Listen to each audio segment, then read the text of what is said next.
हिंदी में यूपीएससी की तैयारी से संबंधित प्रोग्राम्स को देखने के लिए सब्सक्राइब करें स्टडी IQ IAS हिंदी।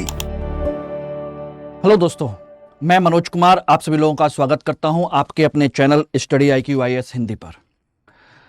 दोस्तों, पिछली क्लास में मैंने आप लोगों के साथ में आधुनिक भारत का इतिहास के संदर्भ में सिख साम्राज्य के बारे में मैंने चर्चा की थी। सिख साम्राज्य, जिसमें हम लोगों ने चर्चा की थी कि सिख राज्य कैसे किस तरीके से गठित हुआ, गुरु गोबिंद सिंह जी के बाद बंदा बहादुर, और उसके बाद में किस तरीके से मिसल बनी, और उसके बाद राजा रणजीत सिंह ने किस तरीके से इसको आगे बढ़ाया था। आज दोस्तों उसके आगे हम लोग टॉपिक डिस्कस करेंगे और उसमें वो सभी चीजें हम डिस्कस करने की कोशिश करेंगे जहां से आपके प्रश्न बन सकते हैं, जो जरूरी और इंपॉर्टेंट टॉपिक्स हैं। ओके दोस्तों, तो सभी लोग जल्दी से कृपया करके कमेंट सेक्शन में आकर के मुझे प्रॉपर रिप्लाई कर दीजिए कि क्या मेरी आवाज आप लोगों तक पहुंच रही है। ठीक है, और उसी हिसाब से फिर आगे कंटिन्यू कर सकते हैं। ओके प्रशांत, तो ठीक है। ओके, चलिए बढ़ते हैं आगे। आधुनिक भारत का इतिहास। ब्रिटिश ईस्ट इंडिया कंपनी अब तक आप अच्छे से जानते हैं कि बंगाल को कब्जा कर चुकी थी। बंगाल के बाद 1765 के बाद में उन्होंने फोकस किया मैसूर पर, और 1799 में टीपू सुल्तान को मार करके उन्होंने दक्षिण भारत के क्षेत्र में मैसूर के साम्राज्य का विलय कर लिया। और उसके बाद उन्होंने 1817-18 के आसपास उन्होंने मराठा साम्राज्य का भी विलय कर लिया। 1803 में ऑलरेडी दिल्ली पर कब्जा कर ही चुके थे। अब रह गया था केवल पंजाब और सिंध का क्षेत्र, जहां पर उन्हें अपने लिए थोड़ा सा खतरा नजर आता था। इस वजह से वो हमेशा से इस क्षेत्र के लिए आशंकित थे।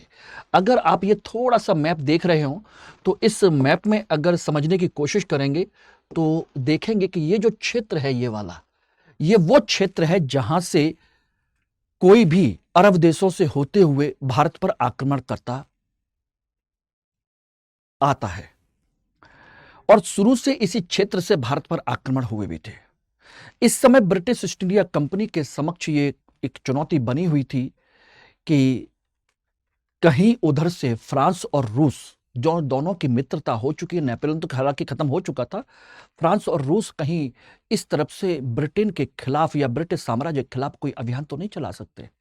इसीलिए उन्होंने प्लान किया कि हम इस क्षेत्र को अगर मजबूती के साथ रख लें तो हमें दो फायदे होंगे। एक तो हमारे अपने इस क्षेत्र की, भारतीय साम्राज्य की सुरक्षा हो जाएगी, और दूसरा यहां का जो कहा जाए कि व्यापार वाणिज्य का जो क्षेत्र है, सिंध का जो क्षेत्र है, खासकर कृषि और अन्य गतिविधियों के लिए जो काफी महत्वपूर्ण है, वो भी उनको मिल जाएगा।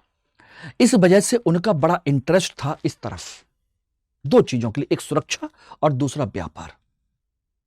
इसीलिए उन्होंने पूरा फोकस किया कि हम यहां पर कुछ करेंगे। ठीक है ना। और इसी क्रम में आंग्ल सिख युद्ध की पृष्ठभूमि तय होती है। खैर, उस पर हम लोग चर्चा करेंगे। इस सेशन को हम आगे बढ़ाते हैं। सबसे पहले तो आप सभी लोगों को बुद्ध पूर्णिमा की बहुत बहुत शुभकामनाएं। एक ऐसा दिन जिस दिन भगवान बुद्ध को जन्म की प्राप्ति हुई, उसी दिन उनको ज्ञान की प्राप्ति हुई, एनलाइटनमेंट, जिसे हम नॉलेज भी कह सकते हैं, एनलाइटनमेंट भी कह सकते हैं, बुद्धत्व कह सकते हैं, बुद्धि का उनको प्रकाशमान हुआ, और उसी दिन उनको महापरिनिर्वाण भी प्राप्त हुआ। दोस्तों, आप अच्छे से जानते होंगे कि निर्वाण का मतलब होता है सामान्य तौर पर मोक्ष, यानी कि मृत्यु। लेकिन महात्मा बुद्ध का मानना था कि निर्वाण तो हम इसी जीवन में संभव है, जिसे हम ज्ञान कहते हैं, सही और गलत का ज्ञान। ठीक है ना। महापरिनिर्वाण तभी हो सकता है जब आप इस शरीर को त्याग देंगे और हमेशा के लिए इस जन्म मृत्यु के चक्र से मुक्त हो जाएंगे। उसको महापरिनिर्वाण कहा गया। एक ऐसा व्यक्ति जिसने पूरी दुनिया को शांति का संदेश दिया, एक नया पंथ बनाया, एक नई व्यवस्था खड़ी की, लोगों के अंदर एक चेतना पैदा की, लोगों को इस जीवन के प्रति एक अच्छा विचार रखने का एक मौका दिया, और इसी जीवन को अच्छा जीवन जीने का एक मौका दिया कि वर्तमान जीवन को ही सुखी बनाओ। इसमें बहुत ज्यादा इच्छाएं मत पालो, बहुत ज्यादा लालच मत करो, शांतिपूर्वक रहो, सुकून से रहो। अगर बुद्ध के विचारों को हम लोग चलाते तो शायद आज दुनिया में कहीं पर भी हिंसा ना होती, सब लोग प्रेम पूर्वक रह रहे होते। लेकिन कहीं ना कहीं हम लोगों का जो लालच और इच्छाएं हैं वो कहीं ना कहीं हमें संघर्ष की ओर लेकर के जाती हैं, संघर्ष की ओर लेकर के जाती हैं। तो बुद्ध की शिक्षाएं दुनिया में तब तक रहेंगी जब तक लोगों के अंदर इच्छाएं, संघर्ष और अपना अपना करने की विचार आते रहेंगे और तब तक वो प्रासंगिक रहेंगे। और इसी क्रम में आप लोगों के लिए great knowledge festival sale study IQ ने प्रोवाइड कराई है, जो कि 15 तारीख तक है, जिसमें आप P2I का फाउंडेशन बैच मई का इवनिंग बैच ज्वाइन करते हैं, जिसमें 15 तारीख तक एडमिशन लेने की आपके पास एक अंतिम तिथि है, तो आप ले सकते हैं। और यह मात्र 29,999 रुपए में यह बैच आपको मिल जाएगा। लेकिन उसके लिए आपको करना क्या होगा, MK लाइव कोड का इस्तेमाल करना होगा, यानी कि मेरे गाइडेंस में चाहते हैं तो ये बैच आप लोगों को मेरे गाइडेंस के तहत आपको मिल जाएगा। जल्दी कीजिए, इस सेल का बेनिफिट उठाइए और इस मौके का फायदा उठाइए और अपनी तैयारी को सही क्रम पर लेकर के जाइएगा। और ये मेरा कांटेक्ट डिटेल है जिसके थ्रू आप मुझसे कनेक्ट हो सकते हैं। अगर कोई भी डाउट होता है, कोई भी चीज होती है, तो मुझे मेल कर सकते हैं, टेलीग्राम या व्हाट्सएप कर सकते हैं। कॉल अलाउड नहीं है, ध्यान रखिएगा। और ये मेरा कोड है जिसका आप इस्तेमाल करेंगे तो आपको डिस्काउंट भी मिलेगा, मेरी गाइडेंस मिलेगी। और ये मेरा छोटा सा इंट्रो है जिसको आप लोग देख सकते हैं, समझ सकते हैं कि आप किससे पढ़ रहे हैं। और ये मेरा टेलीग्राम बारकोड है जिसके थ्रू आप मुझसे मेरे ग्रुप में ज्वाइन कर सकते हैं। ओके एवरीवन, चलिए। तो पिछली क्लास में हम लोगों ने बात की थी, हमने सिख गुरुओं के बारे में चर्चा की थी, सिख मिसलों के बारे में चर्चा की थी, इवन सिख राज्य के बारे में चर्चा की थी राजा रणजीत सिंह के संदर्भ में।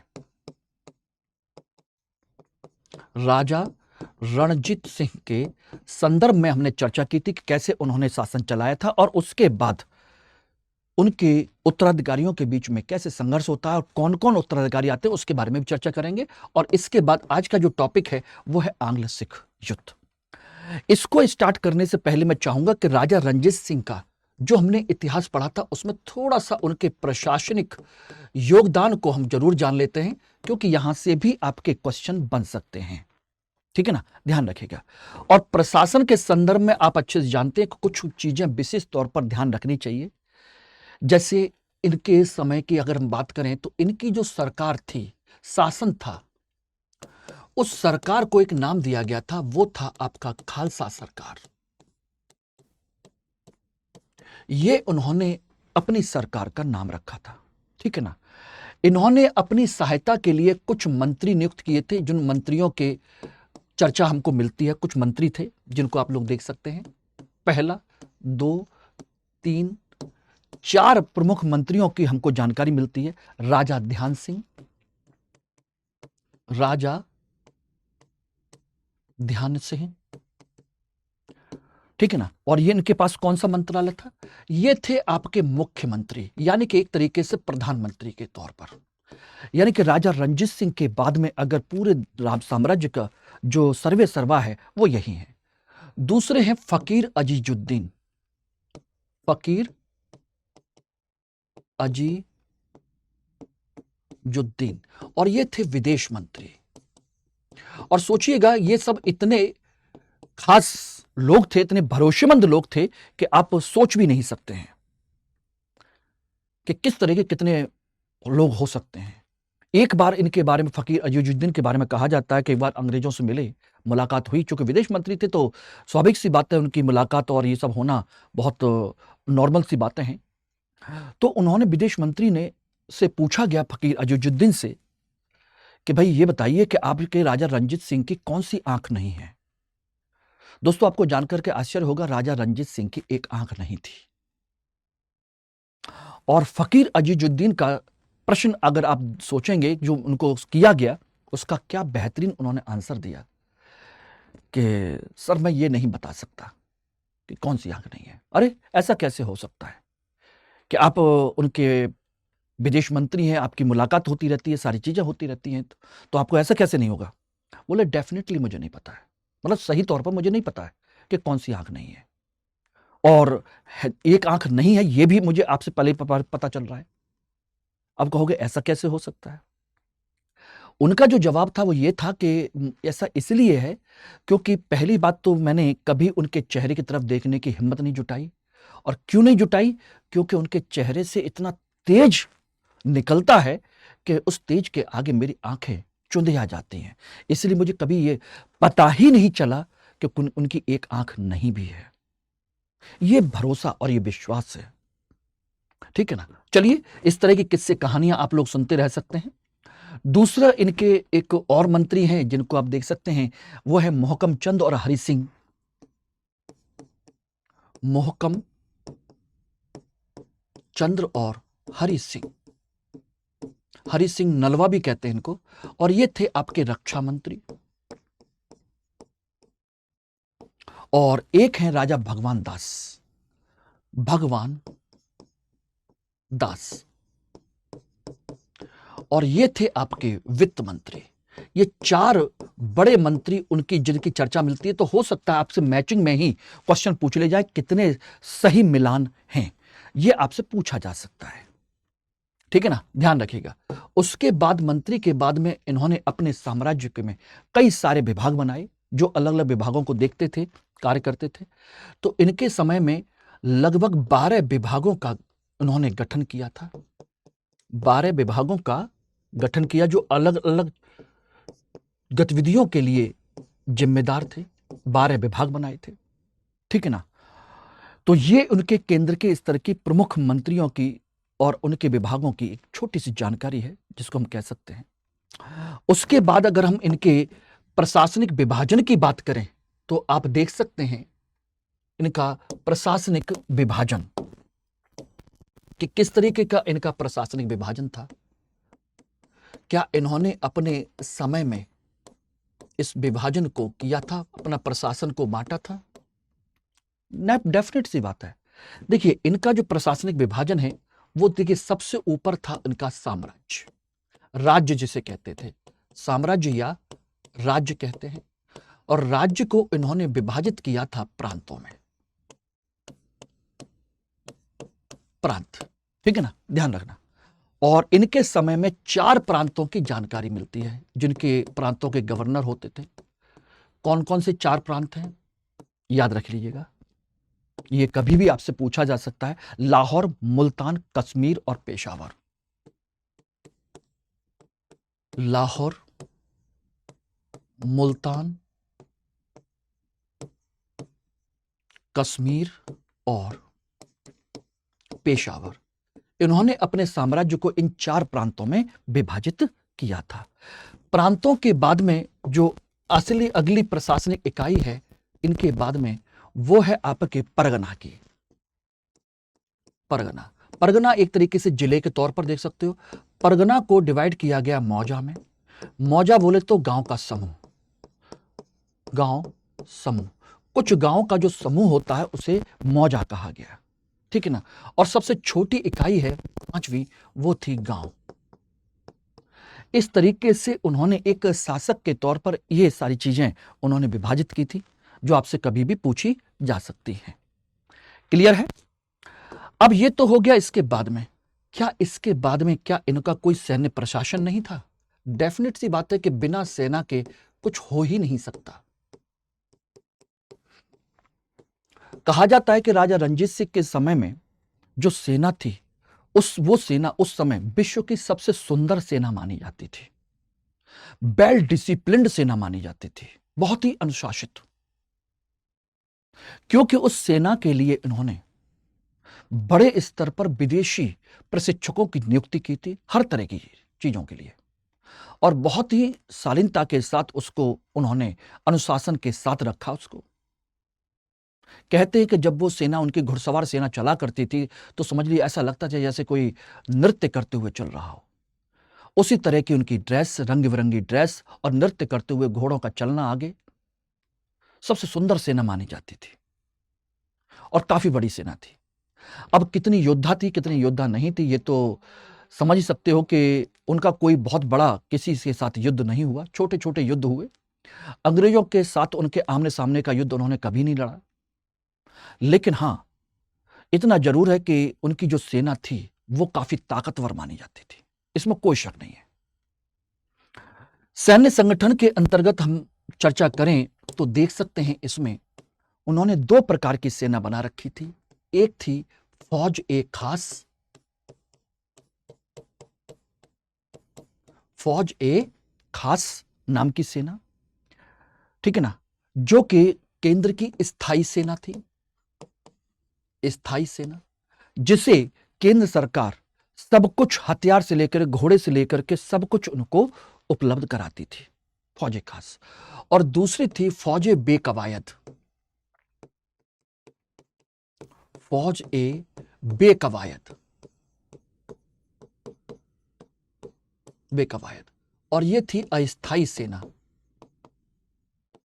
यानी कि युद्ध के समय ही इनको भर्ती किया जाता था और अपनी जरूरत का सामान ये खुद लेकर के आते थे, केवल उनको उसी समय इस्तेमाल किया जा सकता था, ठीक है ना। तीसरी अगर हम बात करें तो इस समय एक चीज और ध्यान रखिएगा, सेना में 3 प्रकार की सेना है।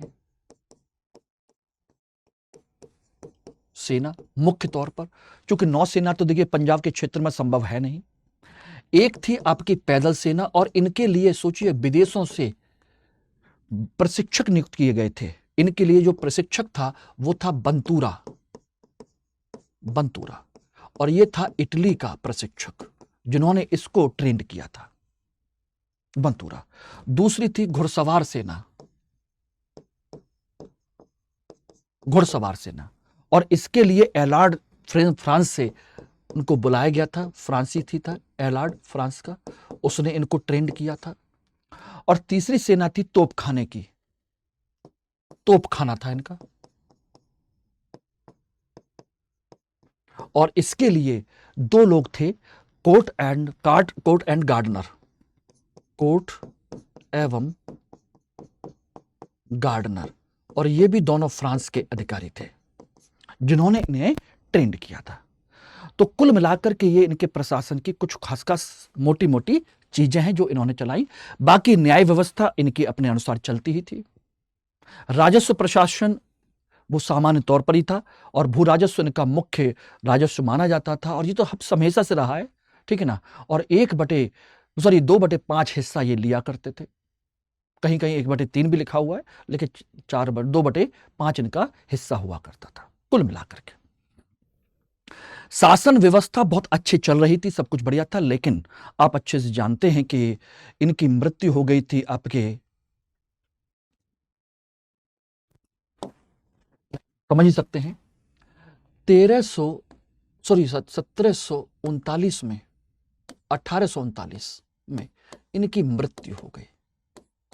और इनकी मृत्यु के बाद सिख जो हैं, सिख 2 गुटों में बट गए, सिख 2 गुटों में बटे थे, बटे। वो 2 गुट कौन कौन से हैं मैंने पिछली क्लास में भी बताया था। एक गुट था आपका प्रशासनिक अधिकारियों का, प्रशासन का, जो दरबार में रहते थे, ठीक है ना, प्रशासनिक अधिकारियों का, जिसे सिंधन वालिया गुट कहते हैं, सिंधन वालिया गुट कहा जाता था।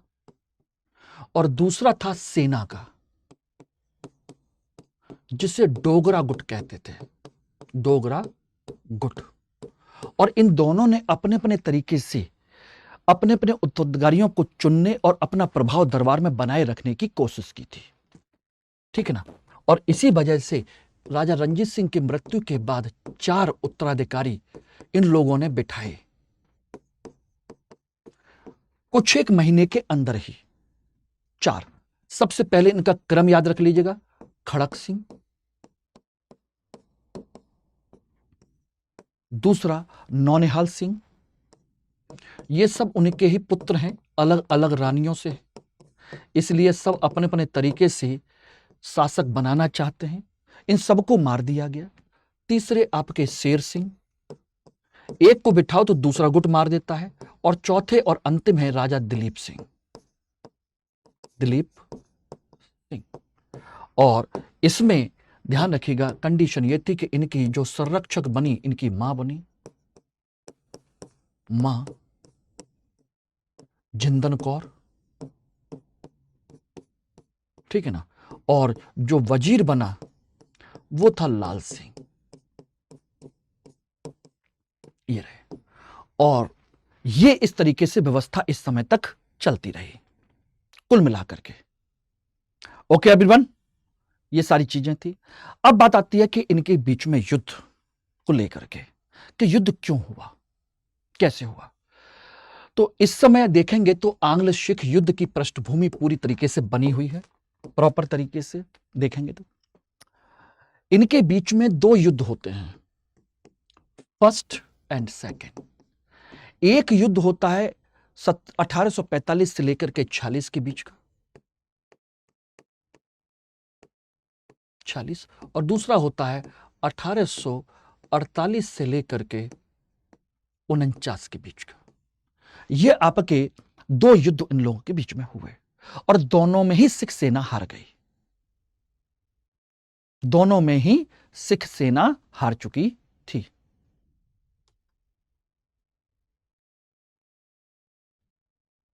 ठीक है ना, ध्यान रखिएगा। आखिर इन युद्ध के कारण क्या है? सामान्य कारणों की बात करें तो सभी के कॉमन कारण, ध्यान रखिएगा, बिना किसी उसके नहीं होते। देखिए, कॉमन कारण है सबसे पहला तो दरबारी गुटबंदी, नंबर 2 आपसी षड्यंत्र, एक दूसरे को नीचा दिखाना, आपसी षड्यंत्र, ठीक ना। तीसरा कंपनी की महत्वाकांक्षा,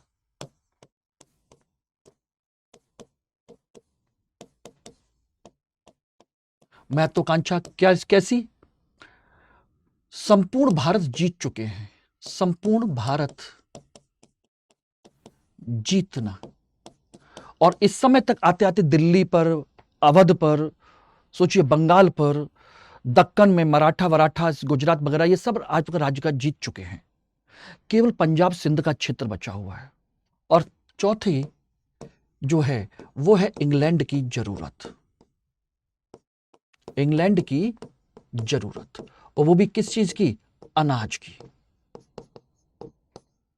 क्यों? क्योंकि इंग्लैंड में औद्योगिकरण हो चुका है, शहरीकरण बढ़ रहा है, ठीक है ना।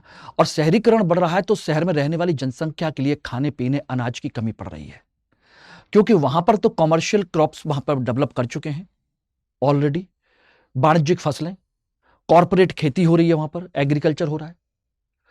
तो इंडिया से उन्हें अनाज की जरूरत है, और अनाज सबसे ज्यादा पैदा होता है पंजाब के इलाके में, इसलिए उन्होंने यहां पर फोकस किया। तो ये चार मूलभूत कारण थे आंग्ल सिख युद्ध के। लेकिन इनमें से जो पहला युद्ध है ये वाला, इसका क्या कारण है? पहले का कारण ये तो कॉमन है।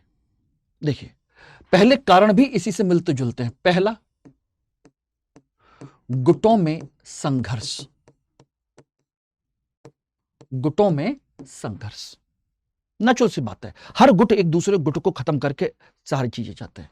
दूसरा, दोनों गुट युद्ध चाहते हैं,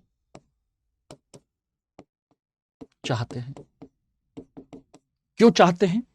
डोगरा गुट यह चाहता है कि युद्ध हो जाए कहीं पर भी, इससे क्या होगा कि वो अपनी जो इमेज है उसको इंप्रूव कर पाएंगे, उसको बढ़ा पाएंगे, ठीक है ना। युद्ध जीतते ही उनका प्रभाव दरबार में पड़ जाएगा। और सिंधन वालिया जो गुट है एक तरीके से, जो प्रशासनिक अधिकारियों का है, जो दरबार में बैठ के कुछ नहीं करते, सिर्फ राजनीति करते हैं, उनको कमजोर करके हटाया जा सकता है, ठीक है ना। और जो कंपनी की जो प्रशासनिक अधिकारियों गुट है वो चाहते हैं कि युद्ध हो जाए तो सेना हार जाएगी तो इनका वर्चस्व कम हो जाएगा, थोड़े ये शांत हो जाएंगे, हमारा प्रभाव बढ़ जाएगा। तीसरा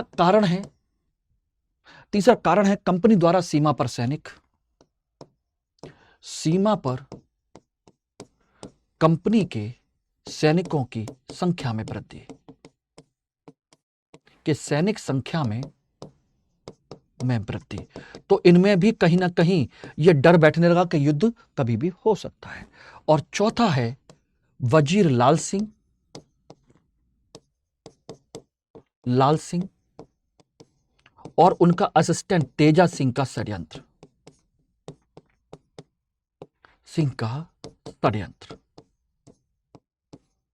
यह एक प्रमुख कारण है। क्योंकि वजीर लाल सिंह जो सिंधन वालिया गुट के हैं, दरबारी गुट के हैं, इन्होंने ये प्लान किया कि हम कंपनी से जाके मिल लेंगे और कंपनी से मिलने के बाद में फिर हम आराम से, और मिले भी, उनके आश्वासन दे दिया कि युद्ध तो होगा लेकिन हम धोखा दे देंगे उनको, आप बस उनको हरा देना, हम युद्ध नहीं करने देंगे, सारी जानकारी आपको देते रहेंगे, कहां कहां पर क्या क्या होगा, इस तरीके से। और इस तरीके से इन पृष्ठभूमि में इनका युद्ध हुआ, होना तय था। इसमें कंडीशन यह हुई, प्रथम युद्ध में ध्यान रखना, जो प्रथम युद्ध हुआ में 5 छोटे छोटे युद्ध हुए, ठीक है ना। वो कौन कौन से 5 छोटे छोटे युद्ध थे? नंबर 1, पहला युद्ध है आपका फिरोज शाह का, फिरोज शाह का। दूसरा युद्ध है मुदगी का, मुदगी। तीसरा युद्ध है आपका अलीबाल का, अलीबाल। चौथा युद्ध है बद्दोवाल का, बद्दोवाल में हुआ था। और 5वां जो युद्ध है वो है सोबरम का, सोवरन, ठीक है ना। और इन युद्धों में लगभग सभी में सिख हारे, और हारने का कारण था लाल सिंह और तेजा सिंह का धोखा, का धोखा। सिख हारे, हार गए भाई। और हारने के बाद फिर यहां पर आपकी एक संधि होती है, संधि। कौन सी? अमृतसर की संधि, अमृतसर की संधि 9 मार्च 1846 को।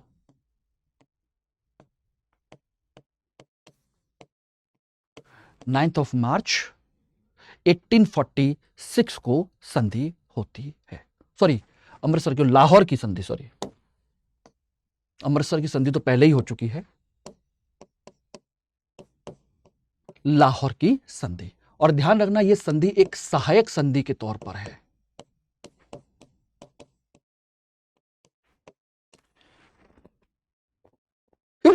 सॉरी, सहायक संधि के तौर पर है। यानी कि सहायक संधि का मतलब हो गया, अब लाहौर यानी कि सिख राज्य की सुरक्षा के लिए ब्रिटिश आर्मी वहां पर रहेगी, उनका एक रेजिडेंट रहेगा।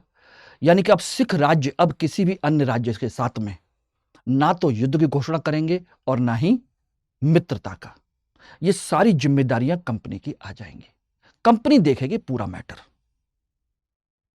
ये एक संधि के तौर पर प्रावधान होते हैं, ठीक है ना, ध्यान रखिएगा।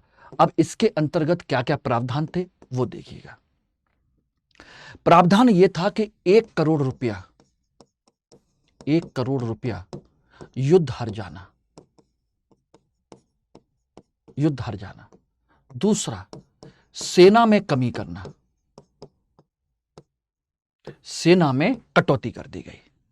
तोपखाना खत्म कर दिया गया पूरी तरीके से, तोपखाना पूरी तरह समाप्त कर दिया गया, एक भी तोपखाना नहीं रहेगा।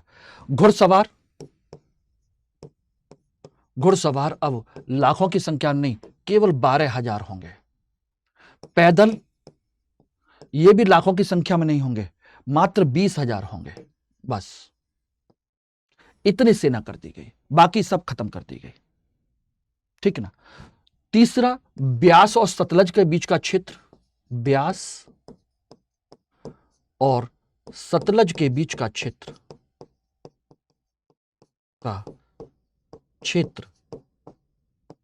कंपनी को मिलेगा,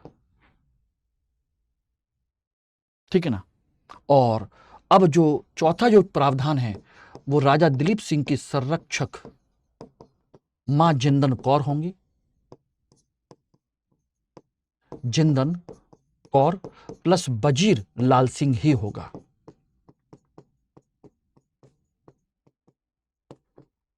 ये रहे, ये इनको मान्यता दे दी गई। साथ के साथ में एक प्रावधान और किया गया था, वो था आपका रेजिडेंट का, बिना इसके तो सहायक संधि कैसे हो जाएगी भाई? रेजिडेंट, इनका जो एक रेजिडेंट इनके दरबार में रहेगा उसका नाम है हेनरी लॉरेंस। Henry Lawrence. तो इस तरीके से ये प्रावधान लाहौर की संधि के किए गए और राजा दिलीप सिंह राजा ही रहेंगे। ठीक है ना? ये सारी चीजें हो गई, सब कुछ हो गया बढ़िया तरीके से, कोई समस्या नहीं। लेकिन इसके कुछ समय बाद ही यह मार्च में हुआ और दिसंबर में आकर के कंपनी ने एक दूसरी इसकी संधि और कर ली। दिसंबर में इसकी एक अनुपूरक संधि हो गई भैरोवल की। 1846 में भैरोवल की संधि की गई। उसका कोई कारण नहीं था, बस उनको अपना प्रभुत्व बढ़ाना था। भैरोवल की संधि, इसमें वजह से क्या हुआ? पहला काम तो यह हुआ कि जो संरक्षक हैं, इनकी मां राजा दिलीप सिंह की जिंदन कौर, इनको हटाया और संरक्षक का पद समाप्त कर दिया गया। समाप्त, बोले कि अब यह पद नहीं रहेगा। संरक्षक के पद से हटाया और इन्हें 1.5 लाख की पेंशन दे दी गई। पेंशन दी, बोले कि आप पेंशन लेकर के आराम से रहिए। बोले कि फिर अब इनको कौन देखेगा? बोले कि यहां का प्रशासन अब 8 सिख सरदारों की परिषद करेगी। 8 सिख सरदारों की क्या होगी? एक परिषद होगी, वो देखेगी। ठीक है ना? यानी कि राजा दिलीप सिंह ही होंगे, ठीक है ना, लेकिन उनके लिए ये काम करेगी और इनका जो अध्यक्ष होगा, इन परिषद का अध्यक्ष होगा, वो होगा हेनरी लॉरेंस। यानी कि अब उनके बिना अब राजा दिलीप सिंह भी कुछ नहीं कर सकते और बाकी सरदार भी कुछ नहीं कर सकते। ये डिसाइड कुछ भी कर लेंगे, लेकिन परमिशन तो इन्हीं से लेंगे। और जब पैसा इनको 1 करोड़ रुपया नहीं मिला, तो इसी के तहत ही उन्होंने कश्मीर का जो क्षेत्र है जो इनके पास था, कश्मीर, 50 लाख रुपया में गुलाब सिंह को बेच दिया। गुलाब सिंह को बेच दिया, बेचा। इस तरीके से यह भी आपका काम खत्म हो गया। एवरीबॉडी क्लियर हो गया? लेकिन इसी समय एक चीज और भी हुई थी, और वो था आपका एक काम और हो गया इसके बाद में। अंग्रेजों ने रानी जिंदन कौर को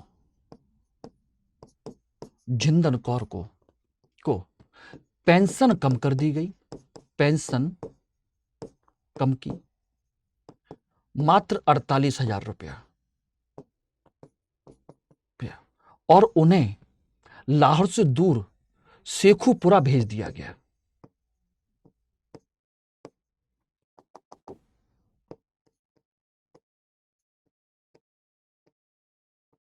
शेखुपुरा भेजा, और इस बात को सिख सरदारों ने अपनी बेइज्जती मान लिया कि यह तो हमारा अपमान है।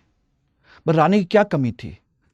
उनका पेंशन क्यों कम की गई? एक तरीके से राजा रणजीत सिंह और उनके परिवार के साथ यह अन्याय का काम किया उन्होंने, और इस तरीके से जिंदन कौर पर उन्होंने एक तरीके से अटैक कर दिया, जिसको सभी सिख सरदारों ने अपने ऊपर ले लिया। इसी पृष्ठभूमि में इससे सिख सरदार नाराज हुए,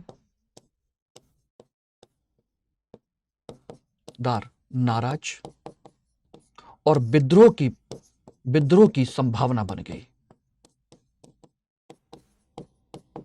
विद्रोह की क्या बनी? एक संभावना यहां से शुरू हो गई, और इसी पृष्ठभूमि में आपका द्वितीय आंग्ल सिख युद्ध शुरू हुआ। ध्यान रखना, इसी समय में क्या हुआ? सेकंड आंग्ल सिख युद्ध शुरू हुआ। युद्ध,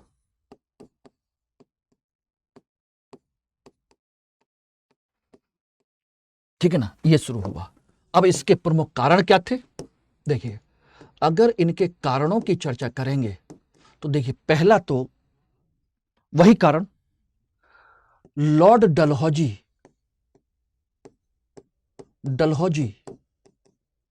की महत्वाकांक्षा, क्योंकि वो नहीं चाहता था कोई भी राज्य उसके बाहर होना चाहिए।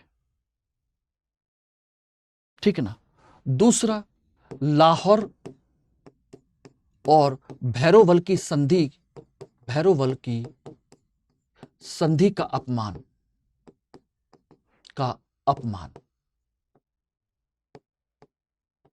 लाहौर और भैरोवल की संधि का अपमान। तीसरा, रानी जिंदन कौर का अपमान,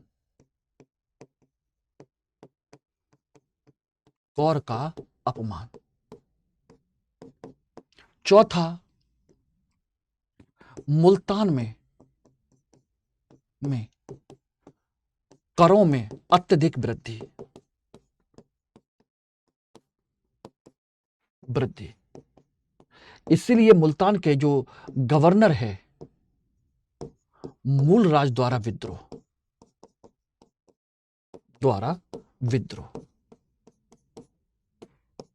उसने विद्रोह कर दिया और इसी के साथ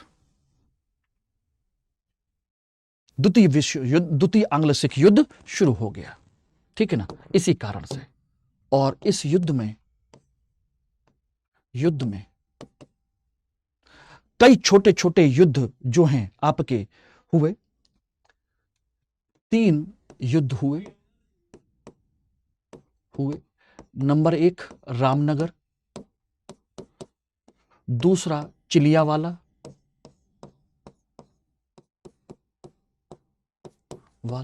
और तीसरा युद्ध हुआ गुजरात नगर का युद्ध। ध्यान रखना, यह गुजरात नगर आपका गुजरात स्टेट नहीं है, बल्कि पाकिस्तान में एक छोटा सा जगह है गुजरात नगर, और इसे हम तोपों का युद्ध भी कहते हैं, बैटल ऑफ गन्स, क्योंकि इस पर धोखे से सिख सेना को एक पहाड़ियों के बीच में घेर लिया गया और चारों तरफ से तोपें लगा करके पूरी सेना को नष्ट कर दिया गया। इस तरीके से यह युद्ध हुआ था। इसमें सभी सिख हारे।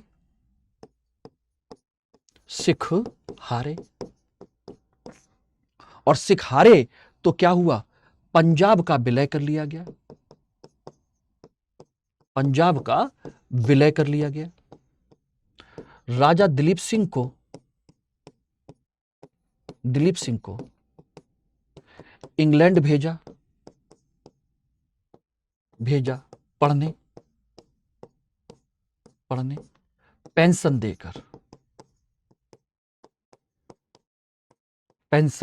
दे करके इन्हें इंग्लैंड भेज दिया गया। और यहां पर शासन के लिए, यहां के इस क्षेत्र के शासन के लिए एक 3 सदस्यीय कमेटी का गठन किया गया। 3 सदस्यीय कमेटी बनाई गई और उसमें 3 लोग कौन कौन थे? हेनरी लॉरेंस, उसका भाई जॉन लॉरेंस और चार्ल्स मैनसन। ठीक है ना। जॉन लॉरेंस, दूसरा हेनरी लॉरेंस जो रेजिडेंट था, और तीसरा चार्ल्स मैनसन।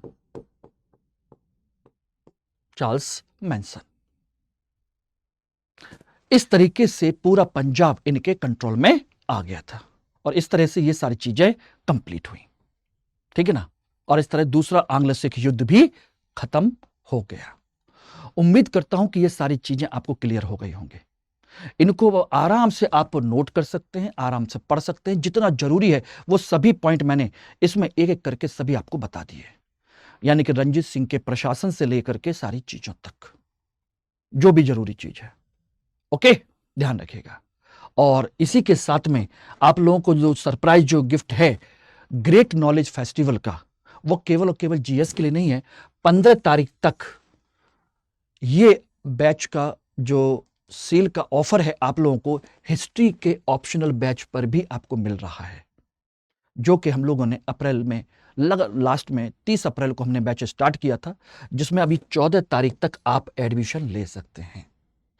तो इसके लिए आपको करना क्या है, मात्र MK लाइव कोड लगा करके 12,999 रुपए में इस बैच को ज्वाइन करना है, मात्र 12,999। सोचिए 15,000 वाला बैच में आपको अच्छा खासा 2-2,500 रुपए का ये एक्स्ट्रा डिस्काउंट आपको मिल रहा है। तो जल्दी कीजिए, इस बैच को ज्वाइन कीजिए और मेरे साथ अपनी तैयारी कीजिए। किस लिए?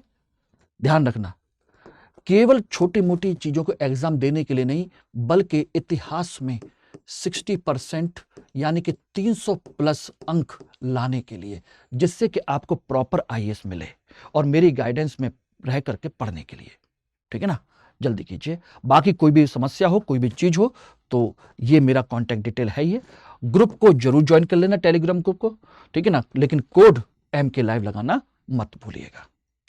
Thank you very much. Hindi में UPSC की तैयारी से संबंधित प्रोग्राम्स को देखने के लिए सब्सक्राइब करें स्टडी IQ IAS हिंदी।